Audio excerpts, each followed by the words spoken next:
Yo yo, what's up guys? Welcome back to your channel. Maverick here with episode 10 of Kyoko Sweetie, otherwise known as in Spectre, right? So, as we continue on with this current arc, which will probably run till the end of this series, we still continue to see Kotoko's different theories or different stories, made up stories of course, on how Steel Lady Nanase came to be. We already had one story in the last episode. I've already laid out why I didn't particularly like it. I mean, you're fine to disagree with me, but I think she's got a little bit better than that, right? We still got 3 more to go. Let's see what she has come up. Alright, let's begin in 3, 2, 1, play.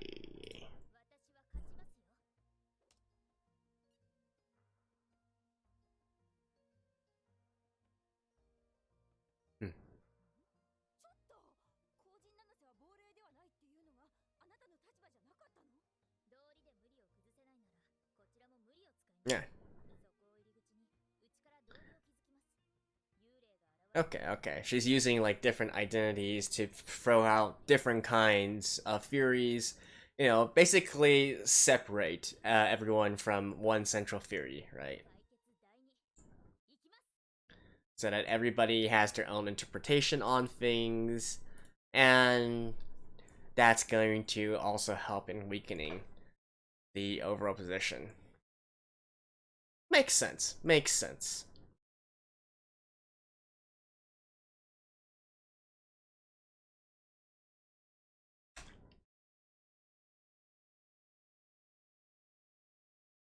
Although, we'll see how she goes about this, right? I kind of have a feeling that we can also use this as a sort of nice example of social media and forums in general. For good or for bad.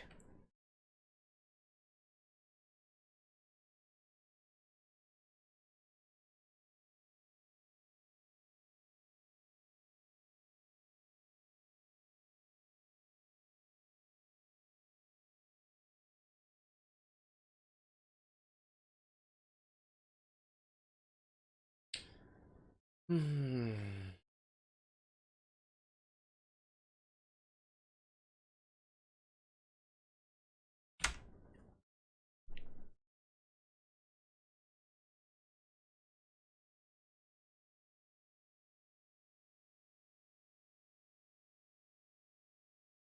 Alright.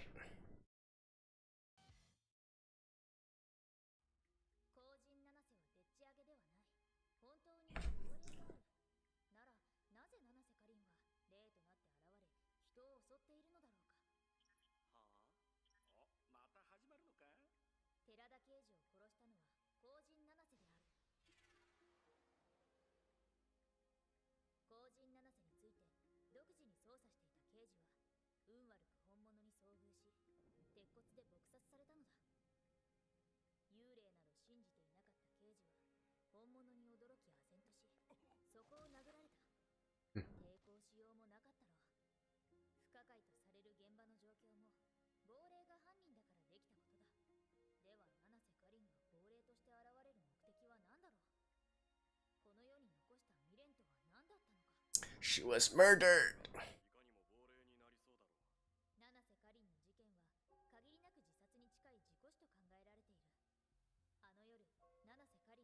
Or I guess suicided.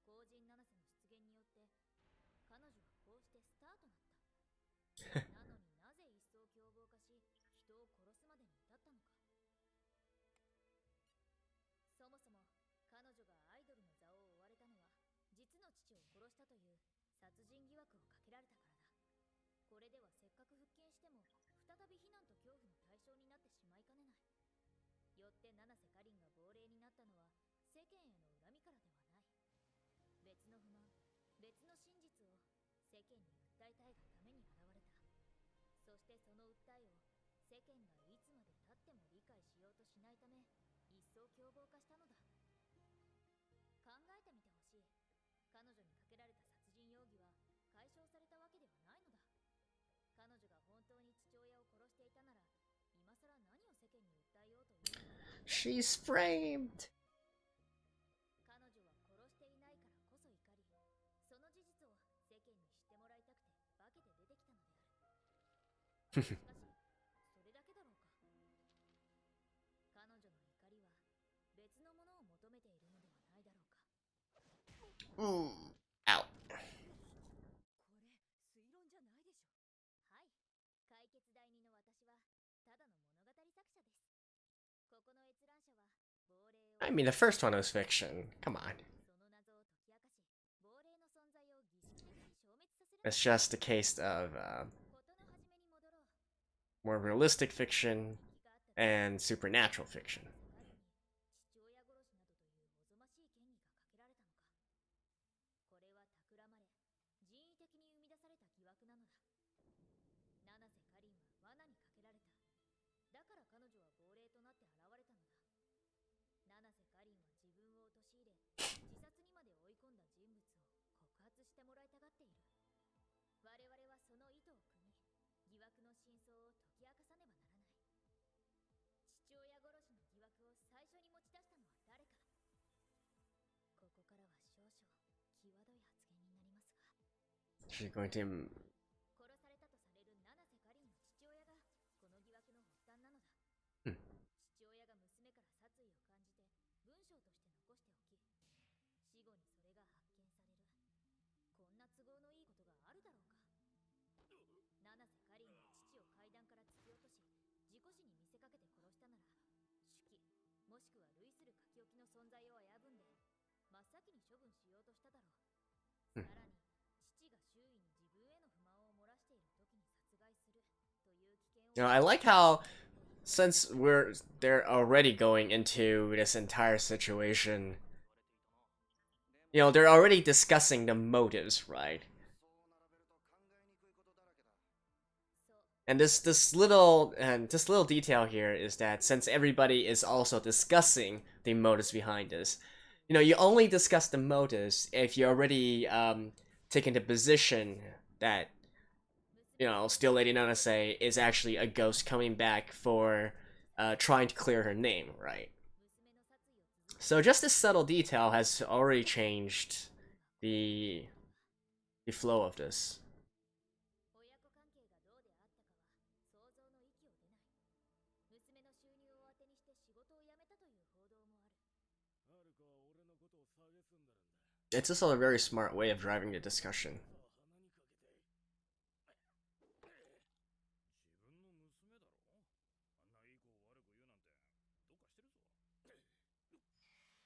父が娘との関係に不満を持っていたのは事実だ。娘の派手な活躍で生活している。だがそのことにコンプレックスを抱えてもいる。辛いが同情すらしてもらえない。だから父は娘を恨んだ。どうあがいても娘の輝きに至れないなら、道連れに自殺しようと考えたのだ。それが彼の意義あるし、最後のプライドだったのだ。その意義のための仕掛け、残した時限爆弾があの手記である。結果として七瀬かりんは父の思惑通り貶められた。That's 七瀬さん、お父様のあの言葉にはどういった意味があったのでしょうか。私は何も知りません。急ぎますので。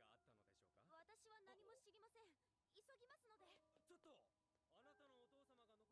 あなたに殺されると。七瀬さん。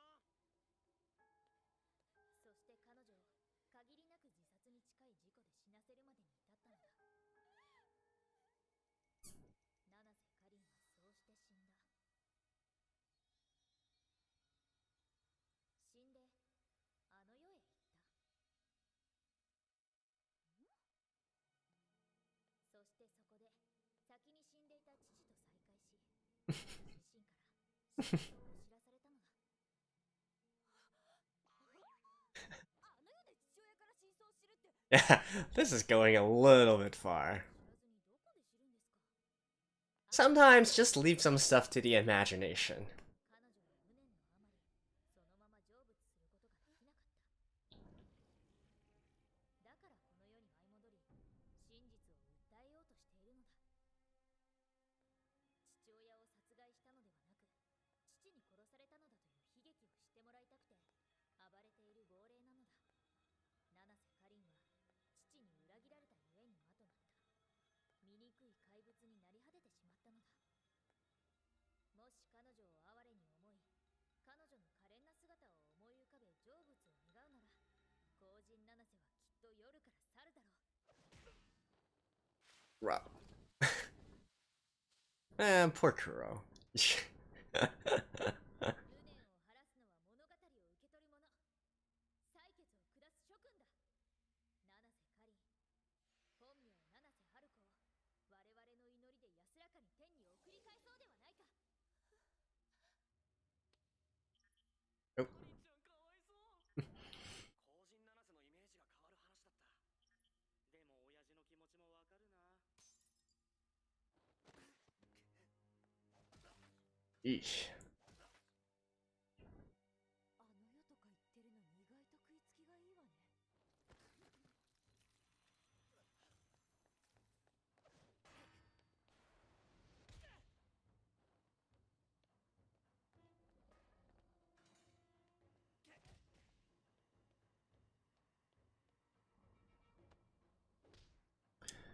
Can't you, like, actually try to tie her up or something? 弱ってるんじゃない？立花さんもこちらが成功法の解決編からすぐ変革的な解決へつなげるとは読めなかったのでしょう。亡霊を信じたがっている人たちの中に亡霊を前提とする主張を放り込んだのですから支持される可能性も高くなります。苦労先輩もたやすく現実を決定できたと思います。でもまだこれで Yeah, there's bound to be a counterattack. We still got 2 more solutions. かけられたというのは納得できるけど、どうもな。やっぱり世間全般を恨んで暴れてるように見えるんだよな。警官まで殺してるし。立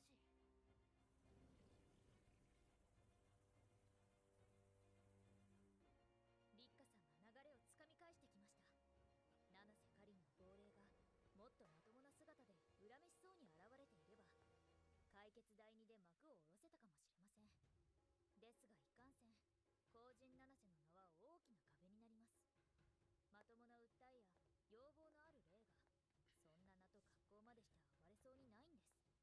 でも立花さんは私の物語を全否定はできませんでし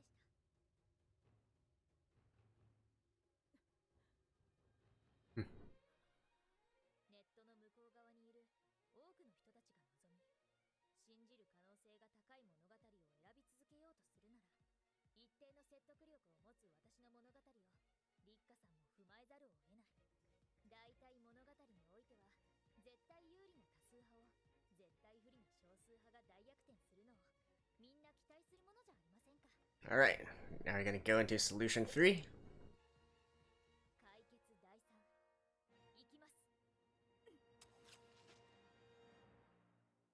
Okay. Yeah, the quality of this is going, like, it's getting more and more believable. Oh, insofar as you think, spirits are believable anyways. 後人七瀬は怪異ではない。生きた人間の意図によってでっち上げられた偽物の亡霊であり寺田刑事を殺したのも生きた人間だ。後人七瀬は七瀬かりんでないゆえにその出現と死に様は矛盾する。事の起こり七瀬かりんの死を再検証します。彼女の死にはやはり不審な点がある。あれは彼女らしい死に方ではないという意見があるのだ。彼女は追い詰められていた。せっかく築いた芸能界の地位を失い復帰も困難になっており親殺しの疑いもかけられそれが父の手記に端を発していたとなればそれまでの人生すべてを砕かれたも同じである。自殺の動機は揃っている。しかし他ならない実の姉が妹の自殺に疑いを持っているのだ。俺はインタビューを聞いた。妹がこれくらいでやけになるとは思わないとか、あんな見苦しい死に方をするとは思えないとか言ってたぞ。身内が自殺した場合憎し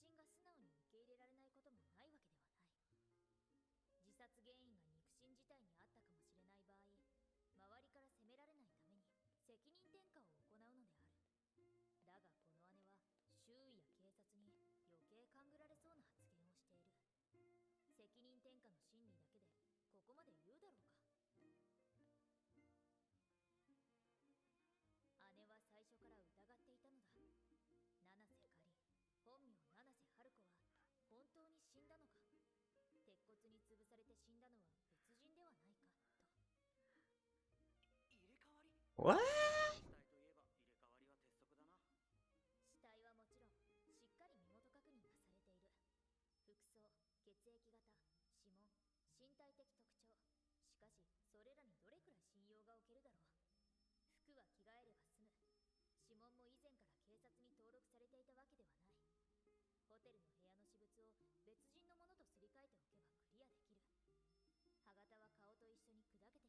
同じ血液型の人間だって多い。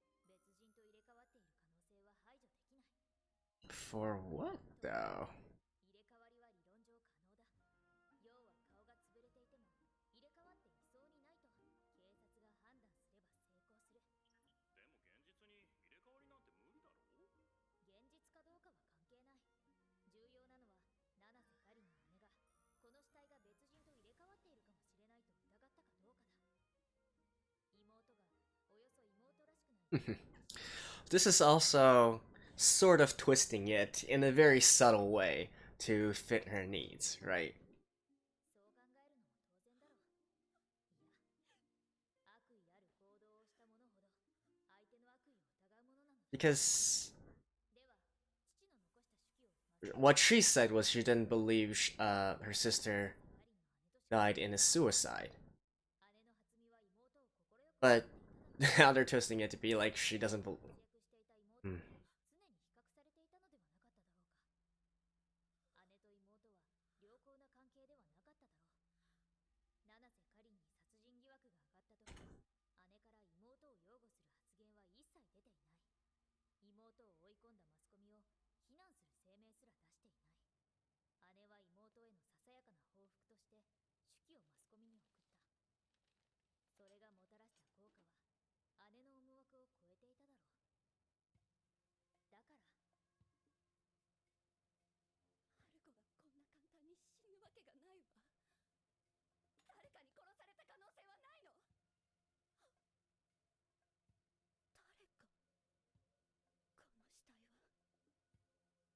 死体は誰か別の。妹は死んだふりをして自分に報復してくるのでは。 Right, that's not what she actually meant, but I like how she's sort of twisting it into this sort of scenario. 七瀬かりんという妹はそんなことをやりそうに思えていたのだ。陥れられたと気づけば報復してきそうな、そう想像させるに足る人間だった。私もきっとあんな風に殺される。春子ならやるわ。死んだ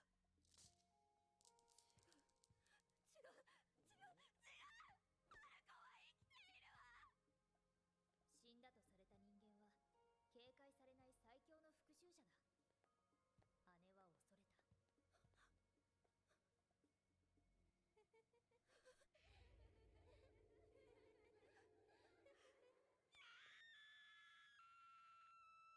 姉は恐れた。本当は死んでいる妹の影に怯え、日常生活に支障をきたすことになった。そこで必要とされたのが後人七瀬という嘘なのだ。はあ、わからん。姉のことを親身に考え、彼女を助ける人物がいたとしよう。春子ちゃんは死んだ。その事実を受け入れなくては初見は壊れてしまう。 Okay, this is 初見を助ける方法はこれしかない。春子ちゃんの死を証明すればいい。七瀬かりんの亡霊を出現させればいいんだ。でね、言ったの。後人七瀬の姿になり、何あれ？夜な夜な人を襲ってみせることで亡霊をでっち上げ、その噂を広めようとしたのだ。普通なら身内の亡霊が現れれば心穏やかではいられないだろうが、姉の場合亡霊が現れた方がいいのだ。その場合 Wouldn't this instead mean that she might be pursued by the ghost? 深夜恋人が不審な行動をして姉が気づかないはずがない。犯人は時間に自由があり、彼女のためには方法を選ばず手間をいとわない。いささか変質的な傾向のある単身者と見るべきではないか。犯人は七瀬かりんの姉のために後人七瀬という意もしない亡霊をでっち上げ、偶然出くわした寺田刑事を殺害した。姉のために殺人まで犯し追い詰められた犯人は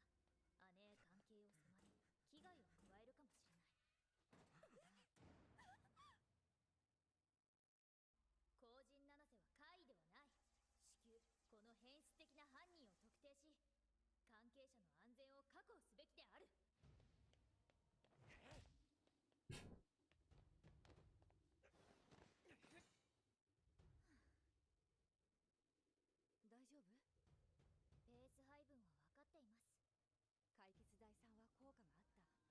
面白がってるだけにしろ、支持する者が多い。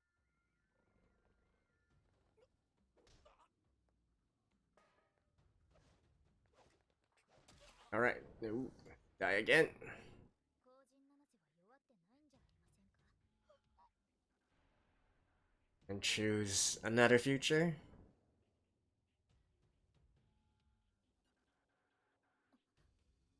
人は七瀬かりんの姉の心を落ち着かせるために後人七瀬をでっち上げたというが、これは Is this Rika? 姉は妹の報復を恐れていた。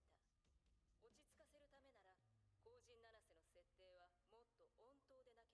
There we go. なのに後人七瀬が鉄骨を振り回し人を襲うという属性なら、生きた妹が報復に来なくとも亡霊の妹が襲う。 Exactly.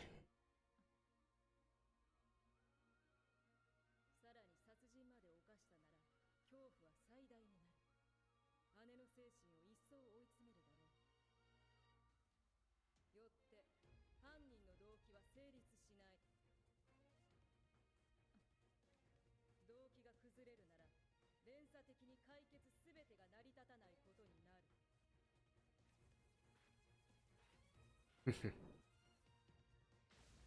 Oh.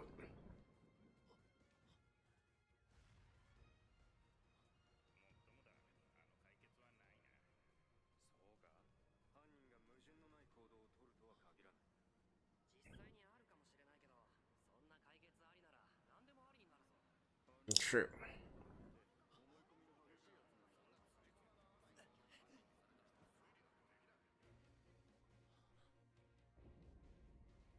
Is he gonna see Rika across from him? Oh no. Alright. You know, I still think my theory works. But we still got one more to go, right? Alright, let's talk a little bit more about these two theories right after this. Alrighty, so that was episode 10, and we got two different solutions. So let's talk about each of them, right? The first one, which is the more supernatural kind of theory, that makes sense in the sense that Kodako has said there are people who just want to believe in this supernatural kind of stuff, so you gotta have something to satisfy all the different demographics, at least the majority of them, and those who want a supernatural story, they want there to be a ghost, this is for them, right? And honestly, the whole thing throughout is really logical, and there's not too much wrong with the way of thinking, right?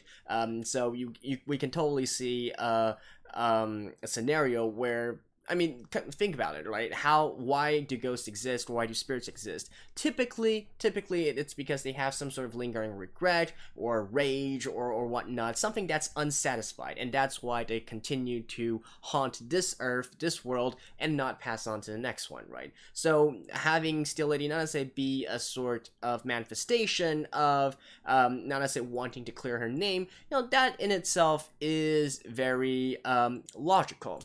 Now, the biggest problem with this theory that she gave out is that it can easily be interpreted in another way, right? So the entire premise that she was banking on was the fact that you know, the father was the sort of mastermind behind all this. He was the one at fault, and so what Nanase really wanted was just to clear her name, and particularly because she knows what truly happened, and that is the result of her father, right? However, think of it like this: what if instead the father was delusional in the first place? You know, he wrote that thing in his diary without any real concrete evidence or whatnot. That was just his own delusions. He's gone mad, he's gone crazy, and he really had an accident, right? Maybe his health really wasn't well. The fact that he had these sort of mental problems, he simply slipped and accidentally he accidentally slipped on the stairs, and his death was really just that, just an accident, right? However, if that were true, and instead Nanase was ostracized by public opinion, especially once, even though her father only wrote these, the thing that he wrote in the diary was more delusions and whatnot, she was definitely affected by this entire thing, right? And so even though she knows that she's entirely innocent and so on and so forth, but being sort of like betrayed and put in a negative light by the media, by all the people, by the general public, by the netizens on the web and whatnot. You could easily see this as a sort of situation where once she actually did die by accident, maybe not necessarily by suicide, but by accident instead. She instead wanted revenge on the masses for driving her into this sort of situation, right? I think it's much more plausible in a sort of sense where, in fact, she has a hatred for the world in general, and so that's why she's running around with a steel beam, and trying to scare people or hit people, right? Because think about it, if you really wanted to clear your name, running around with a steel beam is kind of counterproductive, right? You could be a lot less menacing if all you wanted was to have a nice dialogue. Instead, you would think that the ghost would go around saying, maybe just saying or wailing or whatnot, right? Definitely not waving a steel beam around and whatnot. And I do like the fact that the anime did retort this theory in a similar fashion as well, right? Like, if this was true, then why is she running around with a steel beam, right? So I do like the fact that she that they did this sort of acknowledgement of the weaknesses of this theory. With that being said, there is another thing that I would like to talk about here, and that is the point that starting from a motive is very, very powerful. So one of the biggest flaws of the first solution, I feel, I talked about this a little bit in the previous episode, but in a more general sense, what she was talking about in the last episode was more methods, right? She was mainly focused on how to create a plausible situation where the detective could conceivably die, and even though he was a well-trained martial artist and he's part of the police force, right? He should be trained to deal with thugs, hooligans, and so on and so forth. So it was more concerning the method, right? But she never really touched on the motive. Like, why would someone want to do this? Why would someone want to kill the detective, right? And instead here, it's sort of flipped. We start from the motive instead. So that in itself is powerful in two ways. So number one, it's the fact that by starting from a motive, and by getting people to discuss the motive, you're already by default making them sort of question what really happened, right? You're already allowing them to sort of assume, yeah, it is this kind of situation. We're just trying to figure out why this happened, right? What was the reason behind all this happening? So by default, you've actually already changed their mindset, right? Now it's not a case where this is a ghost just going around and attacking people. Well, I guess in this first solution, it's a little bit more ambiguous because because it is still a supernatural event and the end result is the same. It's just the motive that's different. But we'll get into that a little bit more in the second solution. But so that's one of the powerful things about starting from a motive.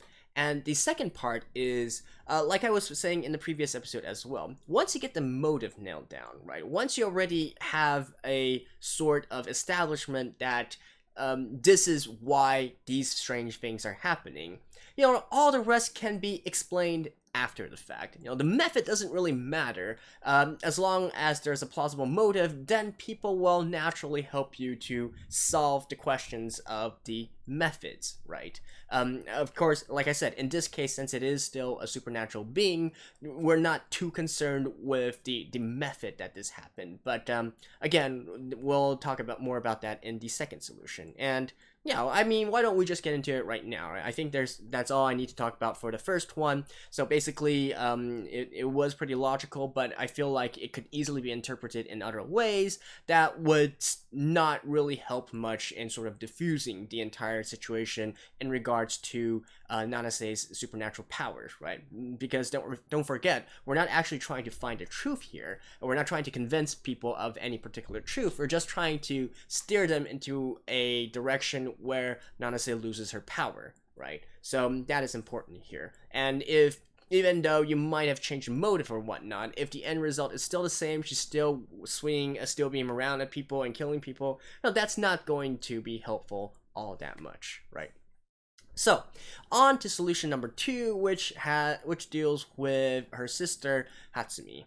Now, one subtle thing here, right, is that I find really interesting and also pretty ingenious is how she basically twisted the words of her sister and instead used it in a fashion that's beneficial for her theory, right? Now, the only thing that Hatsumi said was that she didn't think it was a suicide, right? And that could be implying that it could be an accident, it could be a murder. She could be in the wrong place at the wrong time, and she was simply killed for being there, or it really was an accident. She just simply wasn't able to dodge steel beams in time, right? Now that's all that she said, right? But the thing here is that Kodako sort of twisted this, and just using this, she instead interpreting this as saying, she doesn't believe that that her sister is actually dead, right? And that in itself is, again, one of the little subtleties that allow people to start thinking about the rest of the things and just accepting what you already said as fact, right? If we really think about it, there is a lot of holes still here with the current theory that's being put forth, right? So instead having, basically Hatsumi being sort of paranoid about her sister not actually being dead, when in reality she is dead, and then having some sort of stalker or whatnot trying to make up this story in order to calm Hatsumi, right? Again, there's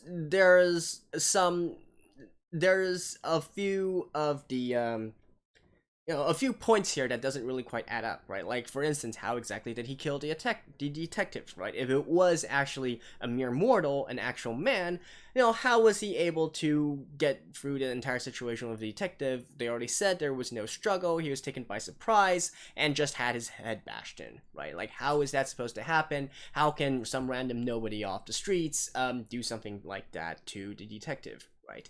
But like I just mentioned before, once you establish a motive here, people will help you think of the method. And we actually saw that a little bit in the episode as well, once we saw all the other comments scrolling through, and they were discussing, hey, whether or not this is actually possible, that a stalker could just kill the detective, without him having a chance to fight back, right? Once you have a plausible backstory, it really doesn't matter as much whether or not the method, whether your method is sound, right? Because people will help you fill in the blanks and fill it in, right? Like, I'm sure that if this was an actual discussion, some people might say, hey, remember that other story, in the number 1 solution, the first solution, how they set this elaborate trap up or whatnot. It could be something similar to that. Don't really know, right? But again, that's the method could literally be anything. And so if you guys notice, the way that Rika diffused this theory was, again, by attacking the motive, right? She wasn't attacking the method, it was attacking the motive.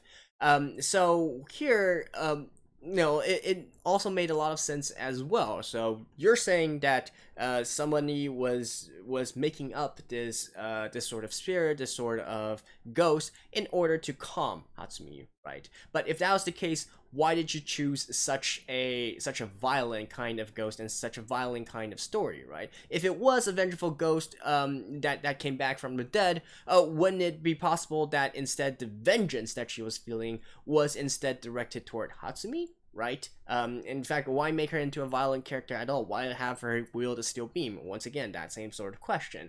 And that, again, that makes a lot of sense, right? The way that, the fact that, sorry, not the fact, the angle that Rika is coming from. And so she attacked the motive is unsound, and so everything from that kind of falls apart. Like I said, the method isn't really important. If your motive is already flawed, then, you have a big problem here, because if the motive is not believable, people aren't going to start filling in the blanks, because, the whole thing just crumbles. You don't have a foundation to build upon, right? So, I do like the sort of difference between these different solutions, as well as the fact that they all acknowledge there are flaws to it, and that they are sort of picking away at the flaws.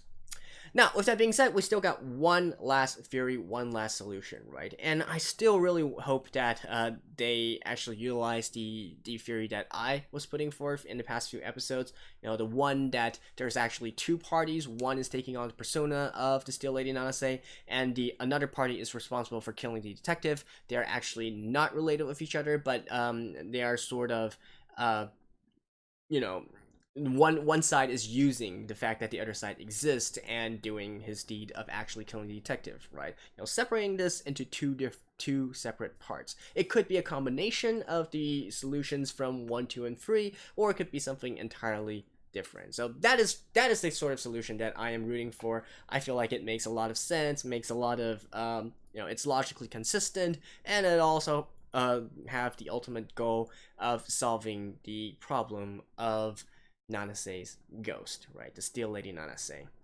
So there we go. That is it for this episode. Like I said, I do really like the way that they went about all this. You know, it reminds me of some of the sort of methods and tactics that people use during debate in debate club or stuff like that.